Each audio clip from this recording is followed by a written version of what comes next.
purpose gives context to struggle, and struggle gives shape to growth. And so without purpose, the modern world consumes you, and that's how it feels. With purpose, you can rise above it, and it's quite empowering. So my suggestion is that you encourage your young man to pick a purpose. Just pick one.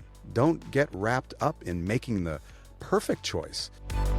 I'm Todd Vande Hei, CEO of Stark, and I've gone from vegan to paleo to keto to carnivore, from cryosaunas to ice baths, to training like an athlete to being injured like one, enhancing my mobility and optimizing my sex hormones with thousands of labs and thousands of scans. I'm surrounded by high-level medical doctors, naturopathic medical doctors, chiropractors, nutritionists, and strength coaches, all leading me in concert to a state of optimal health.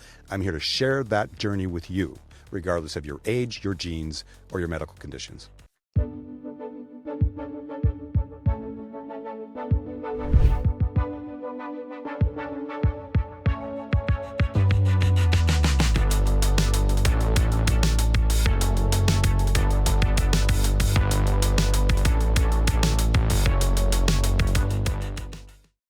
In the first two parts of this series about young men, we explored the cultural story of masculinity and the biological and psychological costs young men are paying for modern life. And it's very, very expensive.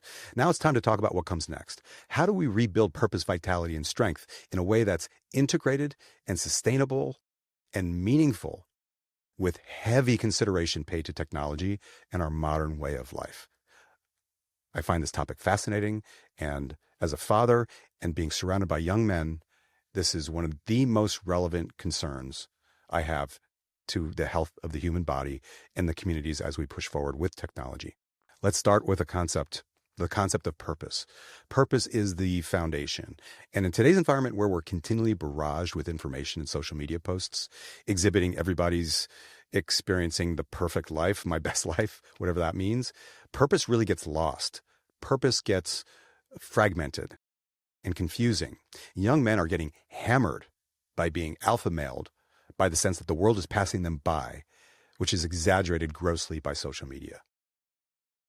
But then it actually passes them by through their exasperation, their metaphoric, white flag, giving up, feeling hopeless, getting their dopamine hits from Instagram rather than from the age-old dopamine delivery systems of things like exercise and career accomplishment, or getting that girlfriend, or hopping into that pool of misery, the ice bath, like me, which is why I use it, to give me contrast.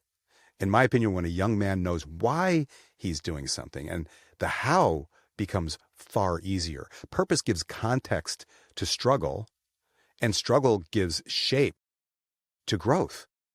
I mean, if I had a nickel, what's a nickel? That's funny. For every young man who told me they want growth over the past decade, I would have a lot of nickels.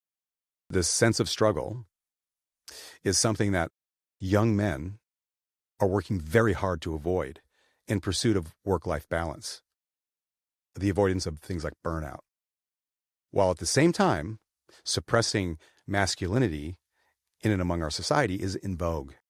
So today, too many young men are just sort of drifting through life, immersed in distraction, and they're detached from challenge.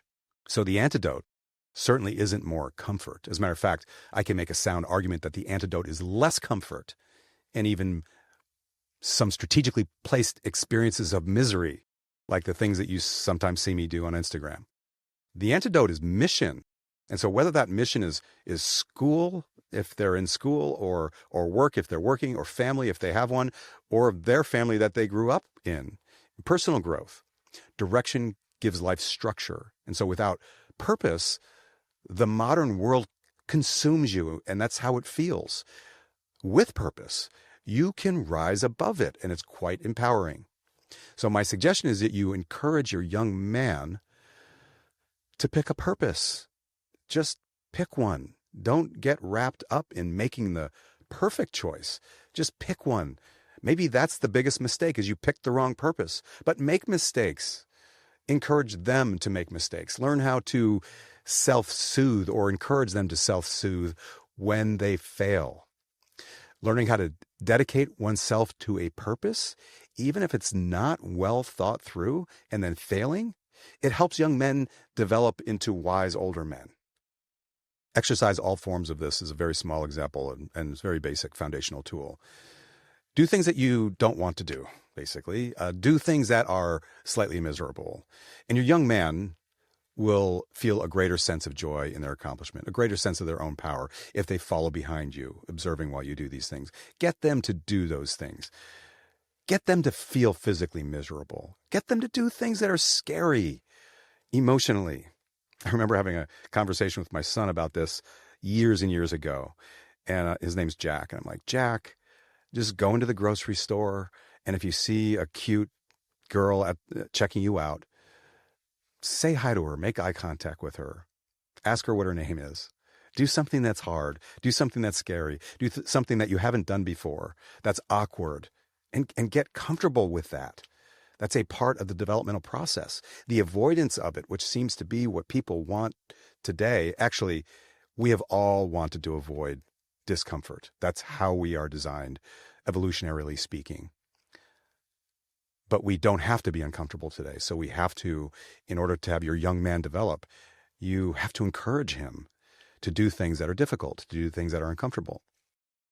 And exercise of all forms, whether it's going for a jog or lifting weights in the gym or doing yoga, is a very small example of this. And it's a basic foundational tool. Do things you don't want to do.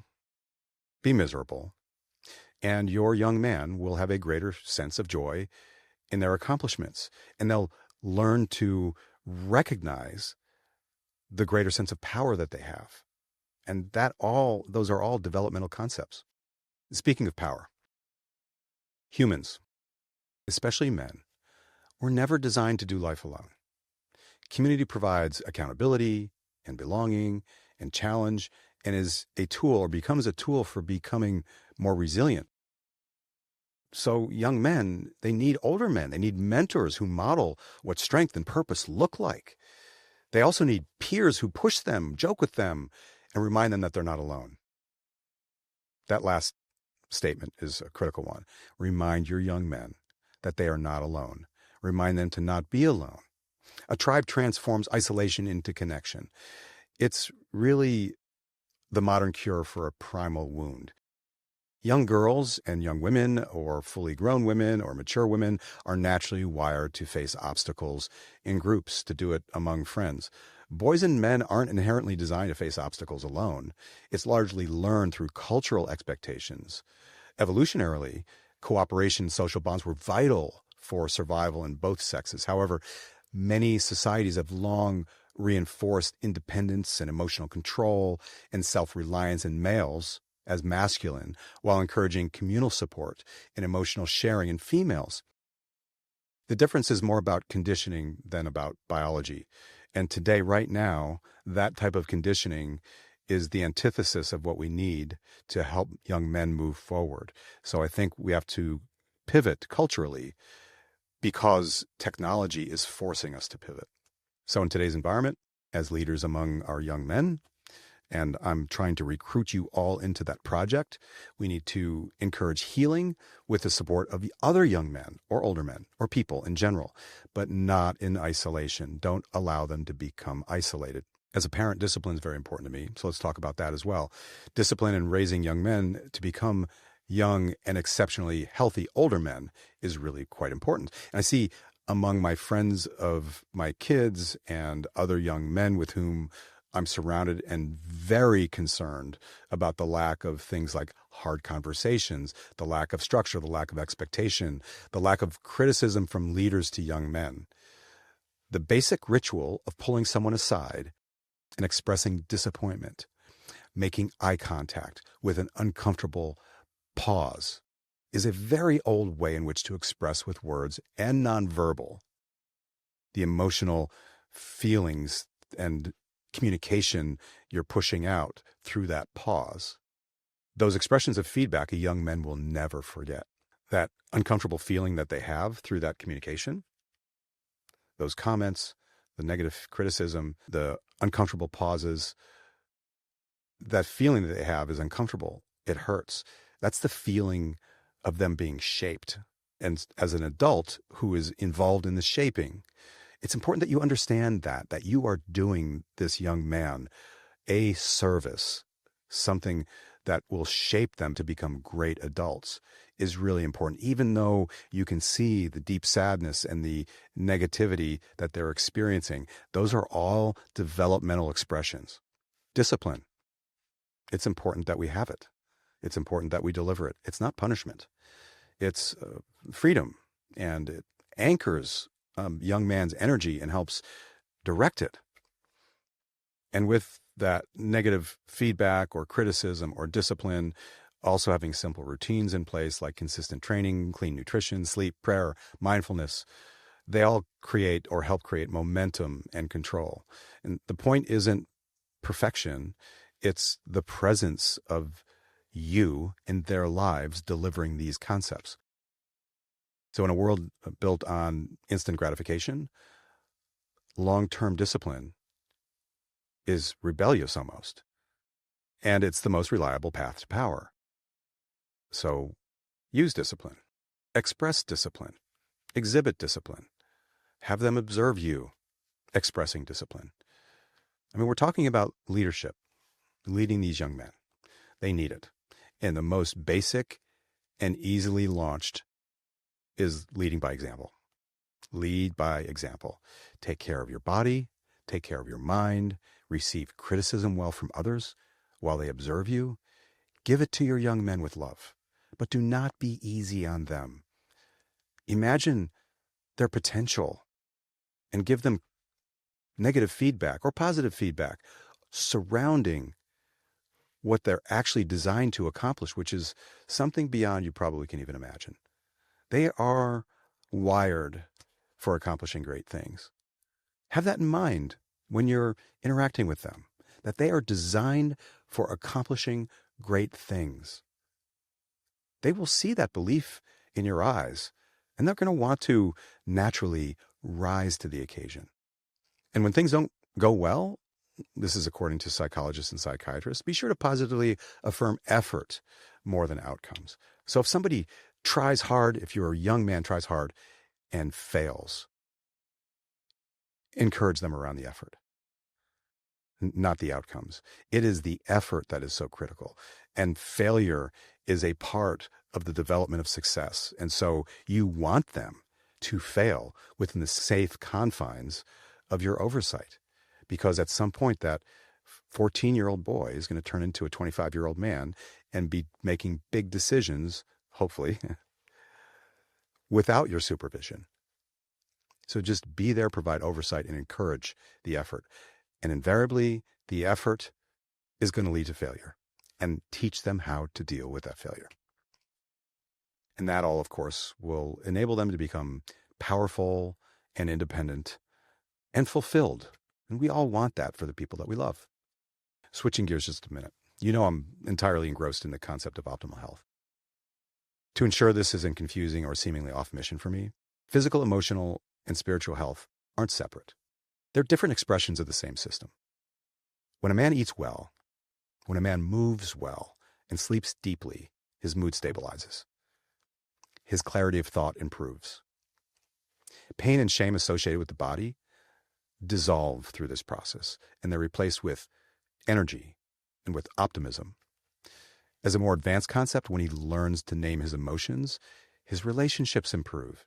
What I mean is that when you recognize a feeling of sadness, for you to say, oh, I feel sad to yourself, is something that eventually happens with men, but generally much older than with women. And so if you think you have very few emotions, you just don't know, right?